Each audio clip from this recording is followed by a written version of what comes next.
akkaataan itti hawaasni keenya amma hubatee jiru garuu xiqqoo si rakkoo qaba. Kunis maali? Hattaan miirrinii fi fedhiin nama keessa jiru hajjiidhaaf dheebuun bakka qalbiin jiru qaamni dhaabbata jedhan. Simbirri bar jettee baariin hanqattuu jedhame Oromoo. Nama laamaalu binniyyaatedha Rasuul alayhi salaam. Dur namni hajjiin utuu itti wajjabin itti wajjaqa. Amma oni wajjaqaare. Wajjaquun ni beeytanii? Wajjaquun beeytani. Moo kam? Wajjaquu jechuun wajjabuuniif wajjaquu walad. Hin wajjaqe jechuun maal ta'e jechuun baay'ee fedhiin irra bahee yoo cinqi itti uume maal ta'e jedhama. Ni wajjaqeedha makara Jimmaa kanatti.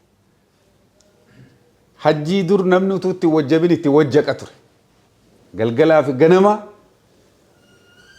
ni dheebotaa, ni faarsaa waa'ee hajjii, ni kadhataa, ni hawwaa.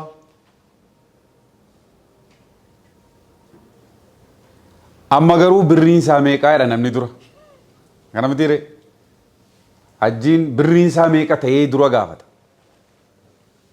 Maaliif hoora kasa ta'ee dhaquu fi hoo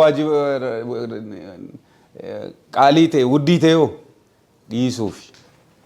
Kana jechuun birrittii hajjii caala kan inni jaallataa jiru maa inni jechuudha? Birrii jaallataa jira. Waan fadlaa tokkotti, waan tirfii tokko godheet ilaalaa jira. Islaamummaa ta'uu dhiiseera dagateera jechuudha. Mana qorqorroo ijaarrachuuf alana qorqorroo irra kasamuun jabaateera namni.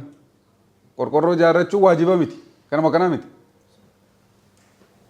Akka alana waan akkasii kana bitachuudhaaf hin qannasemoon dabalee jedhee namni gabaa gaafachuun waan tirfiif yookaan fadlaadhaaf gaafatamuu miti waan ta'eef arkaan islaamummaati keessaa Rabbiin isaa laaffisee hajjii dhaqqabe taanaan fooqii ijaaruu dura, makiinaa bituu dura,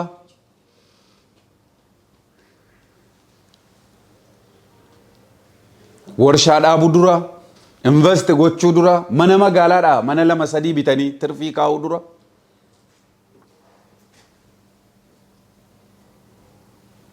Kamtu dursa hajjiitu dursa.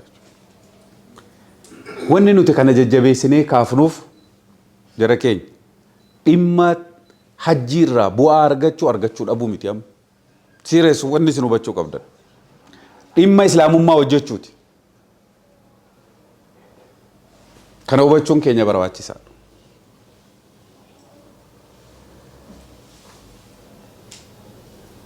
Nuti mana marii dhimma islaamaati. Dhimma islaamaati.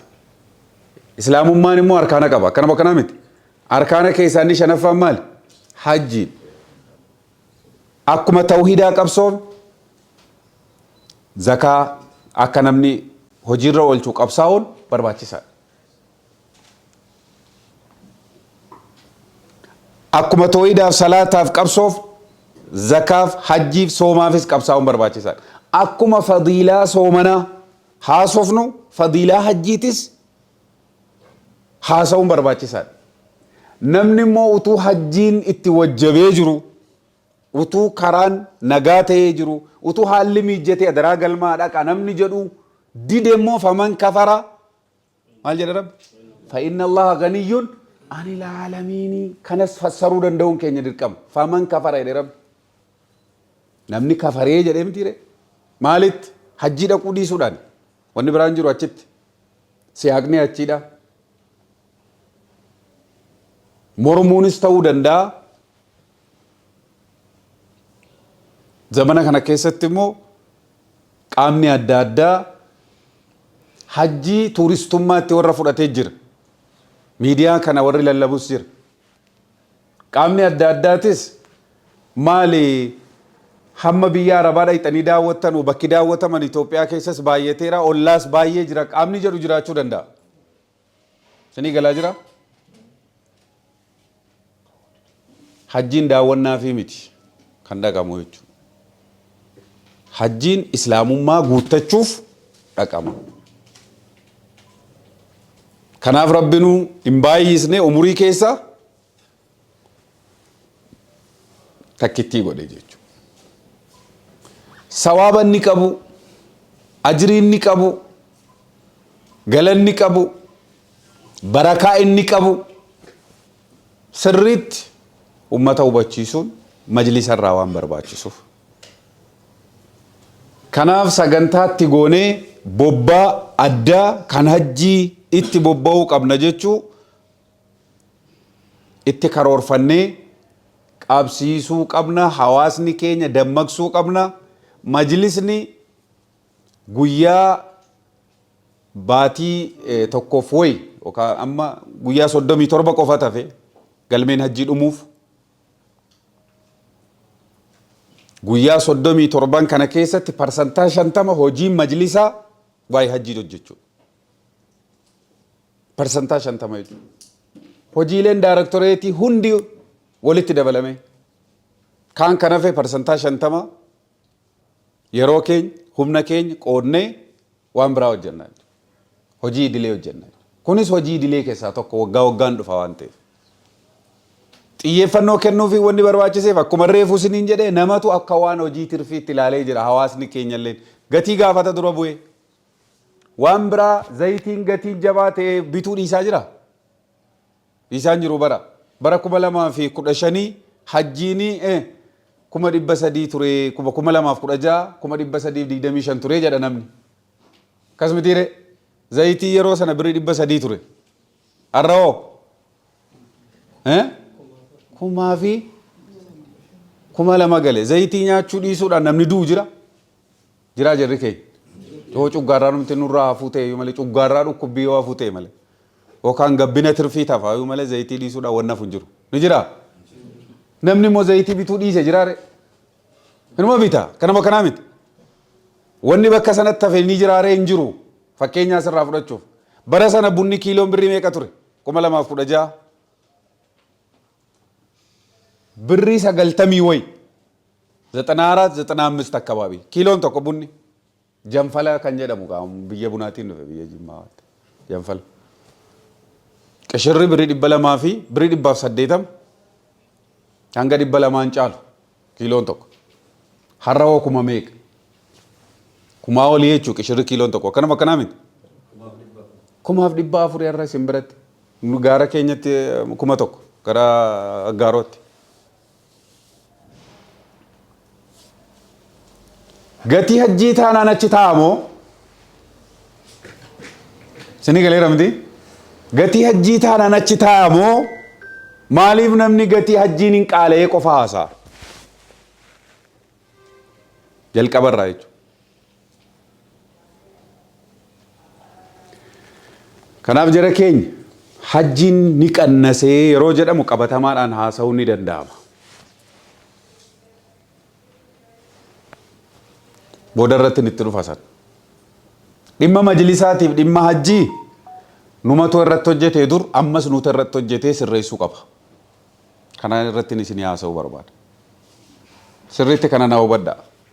Majlisa akka waan inni dhaabbata muslimaan ta'in tokkotti nama isa keessa jiru laalleeti majlisa jibbine dur. Isinii galaara miti? Nama laalle namaani dhaabbaticha madaalle. Nama nuun taane wayitu nama nuti hin filanneetu hoogganaa jira jechuudha. Achirraa kaaneeti gaafa majlisicha komannu maallaqni tirfiin hajjii irraa argamu eessa dhaqee maaliin ka'e jechuudha. Amma immoo dubbiin sun jijjiiramee jira. Tokkoffaa majlisni sun jijjiirameera jalqaba irratti. Majlisni durii NGO'dha. Akkanuma akkanaa miti. Inni ammaa paarlaamaan mirkanaa'e NGO miti. Namni majlisatti gibira gabbaraa jiru ni jira amma? Hin jiru. Dur eeyyamni sadarkaa federaalaa irra jiru waggaa waggaan dhaqamee haaromsama. Waggaa sadiin haaromsama. Gibira gabbarama ture. Amma garuu NGO majlisa Oromiyaa jala jiru NGO 51tu jira. Gibira isinii galaara nutuu eeyyama qaama biraatii kennaa jirra amma.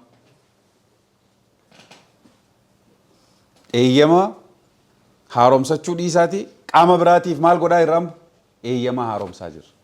Kanaaf majlisni duriitis majlisni ammaatis wal adda. Maal ta'u irratti? Qaama seerummaa isaa irratti. Inni lammaffaa namoonni dur majlisa hooggananuuf inni amma jiranuu wal adda jira keenya.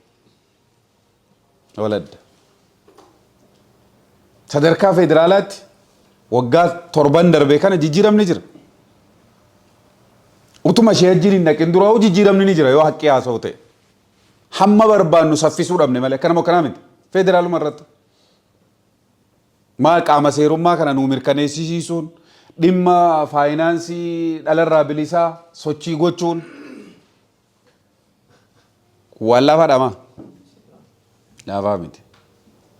Kabajamoo Dr. Shehajji Ibrahim immoo eega dhaqanii immoo kana wal fooyya'insi jira. Tokkoffaa baajeta biraan qabu majlisni dhugaadha hajji irraa waan harkatuun socho'aa ture.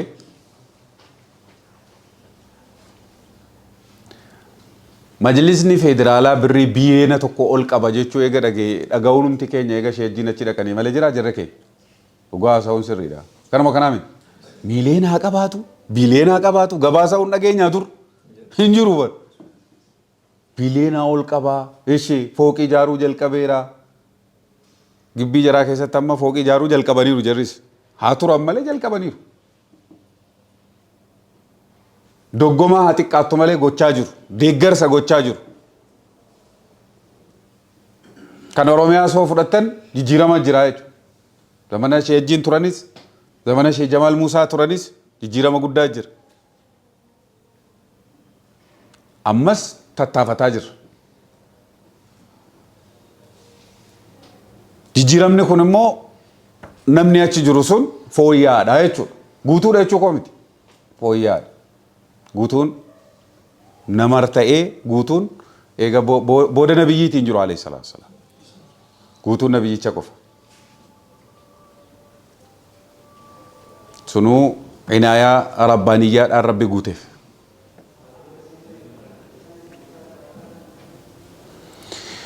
Kanaaf majlisni isa durii miti namni majlisa hoogganuus isa duriitii miti fooyya'aadha. Ka lammaffaa seektarri majlisa keessaa hajjii hoogganuus bara 2016 irraa qabee sochiin jiru gaarii. 2015 sochii gurguddaa geggeessine. 2016 irratti 320 yookaan 30 gaafa ta'u sanuu qabsoodhaan ta'e. Paakeejii jiru keessa xiqqoo dallaalonni jidduu sana akka qannasan godhamee jechuudha. Dallaala qaba ture hajjiin.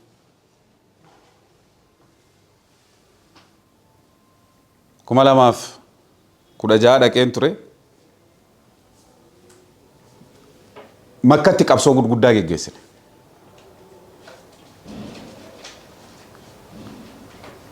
Dhuunfaadhaan jechuudha akka majlisaa qofatti otoo hin taane akka dhuunfaatti illee. Akka majlisa Oromiyaattis miseensa koree jiraawwachiiftuu keessa waan jirruuf baay'ee itti cinqabna.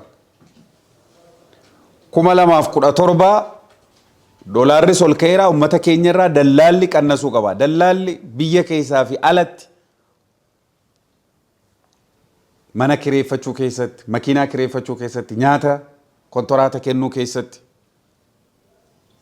minaan bootaa dunkana kireessuu keessatti, dallaalli achi keessatti hojjetamu sun qannasuu qaba. Majlisni kallattiidhaan qaama dhimmi ilaallatu sanaa wajjiniin wal quunnamee kireeffachuu qaba jechuun baay'ee qabsoofna. Jijjiiramnis dhufeera. Fakkeenyaaf 2016 doolaaraa 4,800 dhiifama 900 wayii ture. Gatiin hajjii. Isii kana sirriitti naa qabadhaa.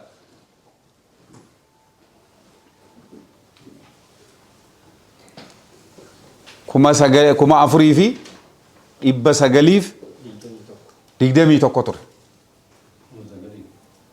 4,900 doolaaratti jechuudha. Gatiin hajjii nama tokko paakeejiin hundisaa 921. Gaafa kam 2016 jechuudha. Itti galeera miti. Kun qabsoodhaan kana ta'e. Meeqarraa qannase yoo jettan yoo xiqqaate $850 qannasee ture bara san. Mee kana irratti $850 idaa. 5,000 fi meeqa 700? 700?